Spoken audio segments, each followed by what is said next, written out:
If you've ever opened an investing app, stared at a screen full of tickers and charts, and closed it without doing anything, this video is for you. I'm covering the 5 things I wish someone had told me before I started investing, the mistakes that cost beginners the most time and money, and how to actually get started without feeling overwhelmed.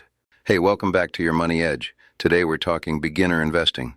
Not stock picks, not hot tips, just the foundational things that make the biggest difference when you're just starting out.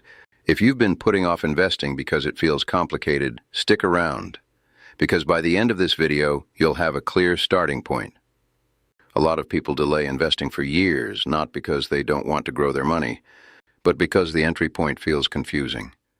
Hundreds of terms, dozens of apps, conflicting advice online, and it's easy to freeze up before you even begin. You open one article and it tells you to buy index funds. You open another and it tells you index funds are boring and you should be picking individual stocks. Someone on social media is talking about an asset you've never heard of. And suddenly investing feels less like a long-term plan and more like a confusing maze with no clear entrance. So instead of trying to cover everything about investing in one video, this one focuses on 5 specific lessons. The kind of thing that usually only clicks after a few years of trial and error, a few mistakes, and a bit of hindsight. Getting these right early can save you a lot of that trial and error. And honestly, most of it isn't about being smarter than anyone else or having some special access to information. It's about avoiding a handful of avoidable mistakes that quietly cost most beginners time, money, or both. Let's start with the first one. You don't need a lot of money to start. One of the biggest myths out there is that investing is only for people who already have thousands of dollars sitting around waiting to be put to work. That's just not true anymore. Many brokerages now allow fractional share investing, which means you can put in a small amount, even $20 or $50, and still own a piece of a fund or a company. You're not buying a whole share of anything expensive, you're buying a slice of it. And here's the part that actually matters more than the dollar amount. The habit of investing consistently matters more early on than the size of any single contribution. Someone who invests $25 a month every single month without missing one is building something far more valuable than someone who waits around, trying to save up a big lump sum before they feel ready. Ready is a feeling. Consistency is a habit. And habits compound just as much as money does. Think about it this way. If you keep waiting to feel financially ready before you start, you might end up waiting years, because that feeling of readiness rarely shows up on its own. But if you start small now, even uncomfortably small, you're already ahead of where you would have been if you'd waited. The goal at the beginning isn't to invest a life-changing amount of money. The goal is to build the muscle of investing regularly, so that when you do have more to put in later, the habit is already second nature. The second thing I wish I knew is that time in the market beats timing the market. This is one of those phrases you'll hear 100 times if you spend any time around investing content, and it's repeated so often because it's true. A common beginner mistake is waiting for the right moment to invest, waiting for a dip, waiting for some news event to settle down, waiting for things to feel more stable before putting any money in. Financial educators consistently point to the same idea. Consistently investing over a long period tends to matter more than trying to predict short-term market movement, because nobody, not you, not me, not even professional fund managers with entire teams of analysts, can reliably predict short-term price swings. Markets move on news, emotion, and events that simply haven't happened yet, which makes them fundamentally unpredictable in the short term.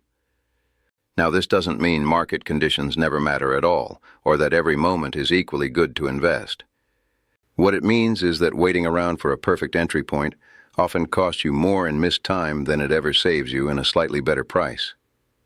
The person who started investing imperfectly 5 years ago is usually in a much better position than the person who's still waiting for the perfect moment to start. That's not a knock on caution, it's just how compounding works. Every month you delay is a month your money isn't growing, and there's no way to get that month back later, no matter how good your timing eventually turns out to be. Being roughly on time consistently tends to beat being perfectly timed once in a while. Third, diversification isn't optional.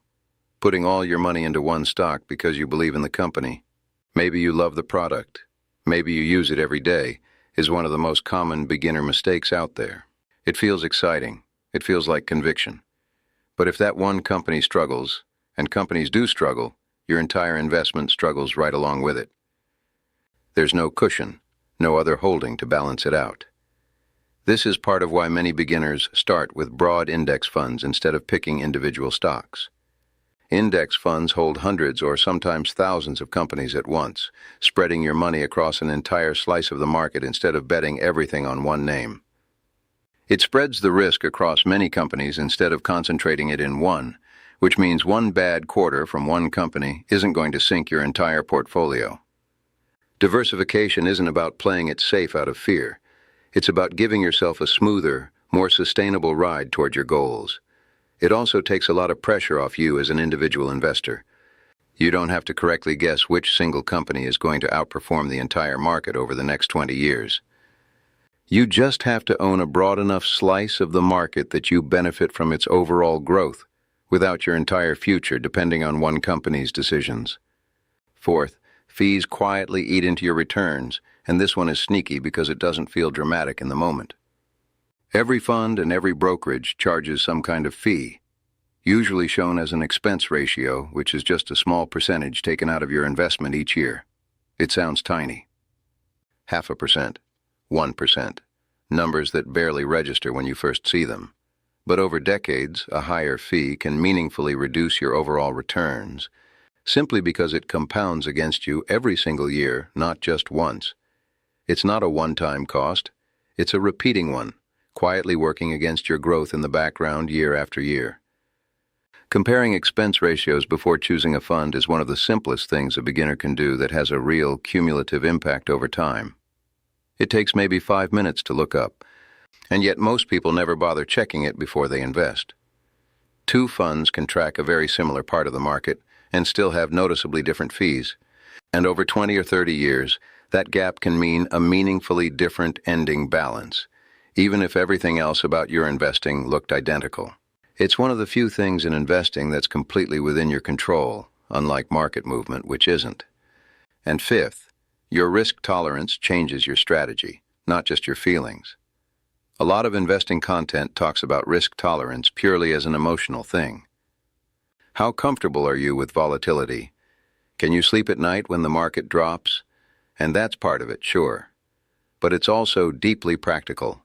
Because how many years until you actually need this money matters just as much as how you feel about it. Money you'll need in 2 years for a house down payment shouldn't be invested the same way as money you won't touch for 20 years, because a market downturn right before you need that short-term money leaves far less time to recover before you have to spend it. Long-term money can ride out the ups and downs. Short-term money doesn't have that luxury. So before you decide how aggressively or conservatively to invest, the real first question isn't just, how do I feel about risk? It's, when do I actually need this?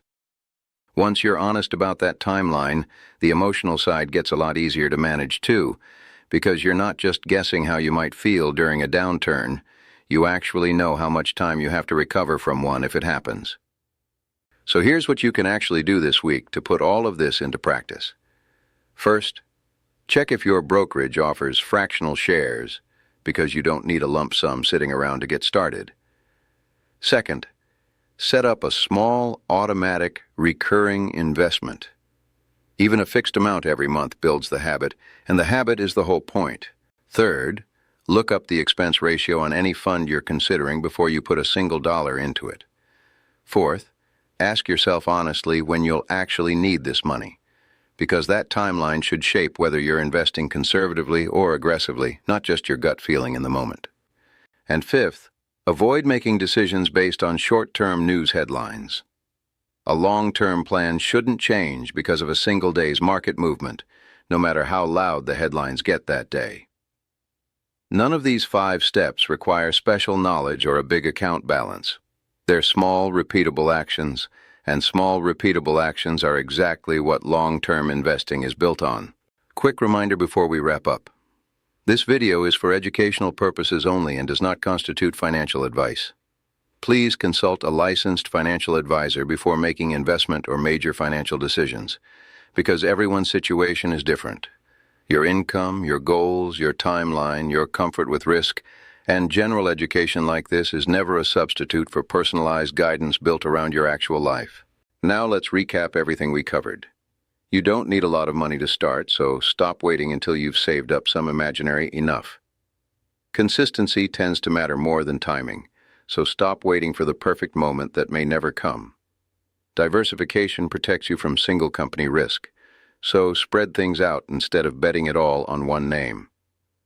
Fees quietly compound against your returns, so check that expense ratio before you commit. And your timeline should shape your strategy, so know when you'll actually need the money before deciding how to invest it. None of this is about picking the perfect stock, or timing some perfect entry, or having some secret piece of information nobody else has. It's about building a foundation you can actually stick with for years, because the foundation is what makes everything else possible.